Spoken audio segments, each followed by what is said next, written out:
बेचारी रेशम ने तो कभी ख्वाबों और ख्यालों में भी नहीं सोचा था कि जिस ज़वार के नाम पर वो बचपन से बैठी है और अपने आप को इधर उधर से बचाकर उसके नाम पर रखे हुए है, वो ज़वार अब इससे ही मुकर जाने वाला है, क्योंकि ज़वार ने तो अब पारस से शादी करने का पक्का इरादा बना लिया है। दूसरी तरफ पारस ने भी सोच लिया है कि वो सिवाय ज़वार के किसी और की तरफ नहीं देखेगी। जैसा कि ज़वार ने खुल के इजहार मोहब्बत कर ही दिया है पारस से और उसको इशारों में बता दिया है कि वो इससे बहुत मोहब्बत करता है और बहुत पोसेसिव है उसको करके कोई भी इसको ना देखे, तो अब पारस ने ये सोच लिया है कि वो बहजाद से बात करेगी कि उसकी शादी ज़वार से करवा दी जाए, क्योंकि आफताब तो बहुत ही नकम्मा और नखट्टू निकला था। लेकिन दूसरी तरफ अब रेशम को बहुत ही ज़्यादा ख़तरा पड़ गया है जिस दिन से पारस ज़वार के घर में रहने आई है। रेशम ने अपने माँ बाप को ये कहा है कि आप लोग जाकर मेरा रिश्ता जल्द अज जल्द मांगे, क्योंकि वो लड़की बहुत खूबसूरत है और अमीर है जो कि ज़वार के घर में रह रही है। मुझे बहुत ज़्यादा डर लगता है। जिस पर रेशम के माँ बाप कहते हैं कि बेटा फिक्र ना करो, ज़वार ऐसा नहीं है।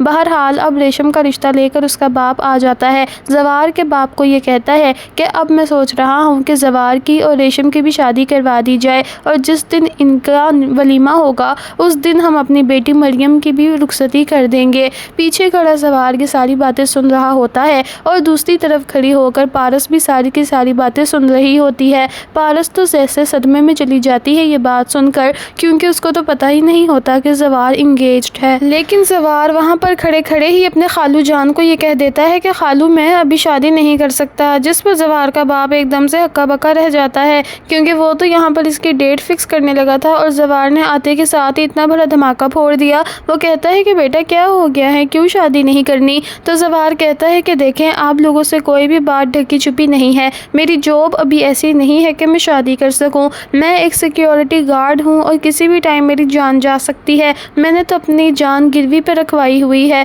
तो ऐसे में मैं रेशम की ज़िंदगी कैसे बर्बाद कर सकता हूँ? आज हूँ कल नहीं हूँ, तो ऐसे में मैं क्या कर सकता हूँ? जिस पर उसका बाप कहता है कि बेटा तो तुम ये जॉब छोड़ दो ना। जिस पर ज़वार कहता है कि ये जॉब मैं नहीं छोड़ सकता, क्योंकि अब्बा के इलाज के लिए मैंने 50 लाख रुपया इन लोगों से ले लिया था एडवांस में, और जब तक वो 50 लाख रुपया उतर नहीं जाता मैं ये जॉब नहीं छोड़ सकता। और ये कहकर ज़वार वहाँ से चला जाता है। ज़वार तो वहाँ से चला जाता है, लेकिन पीछे खड़ी इसकी माँ और मरियम हैरान हो जाते हैं कि ज़वार भाई ने तो कभी भी इस तरह से कोई बात नहीं की थी। जब भी हम रेशम की और ज़वार भाई की इंगेजमेंट की या शादी की बात करते थे तो वो खुश हो जाते थे, लेकिन आज तो इनकी आंखों में ना ही वो चमक है और ना ही कोई खुशी है। जबकि दूसरी तरफ पारस जो छत पर जाकर रो रही होती है, ज़वार उसके पास चला जाता है और कहता है कि तुम्हें क्या हुआ है पारस? तो पारस कहती है कि तुम किस कदर बेवफा इंसान हो, तुमने मुझे कभी बताया क्यों नहीं कि तुम इंगेज्ड हो? जिस पर वो कहता है कि मैं तुम्हें क्या बताता, तुमने कभी पूछा ही नहीं था कि मेरी कभी शादी का भी कोई प्लान है या नहीं।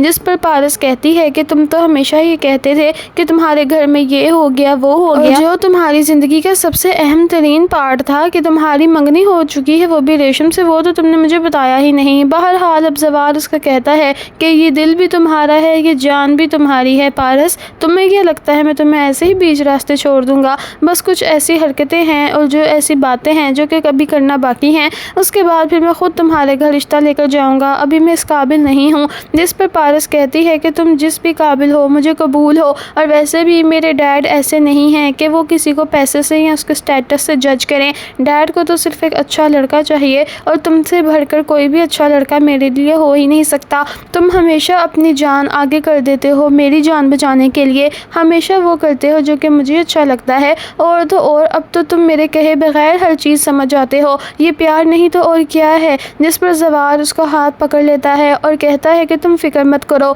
ये दिल तुम्हारा है, मैंने तुम्हें गवाही दे दी है ना। और रही बात रेशम की, तो रेशम को मैं कभी भी पसंद नहीं करता था, मेरे घर वालों ने ज़बरदस्ती मेरी उसके साथ मंगनी करवा दी थी क्योंकि रेशम मुझे पसंद करती थी। लेकिन शादी हमेशा उस लड़के से करनी चाहिए जो आपको पसंद करता है, ना कि उस लड़के से जिसको आप पसंद करते हैं, क्योंकि लड़के जिस लड़की को पसंद नहीं करते कभी भी उसको खुश नहीं रख सकते। और मैं तुम्हें पसंद करता हूँ और तुमसे ही शादी करूँगा। अब ये दोनों बातें कर रहे होते हैं कि पीछे खड़ा ज़वार का बाप ये सारी की सारी बातें सुन लेता है, हक्का बक्का रह जाता है कि ज़वार ने ये क्या कदम उठा लिया है, वो कहाँ है और ज़वार कहाँ है। बेचारी रेशम अलग फंस गई है जो कि उम्मीदें और आसे लगाकर इस पर बैठी हुई है।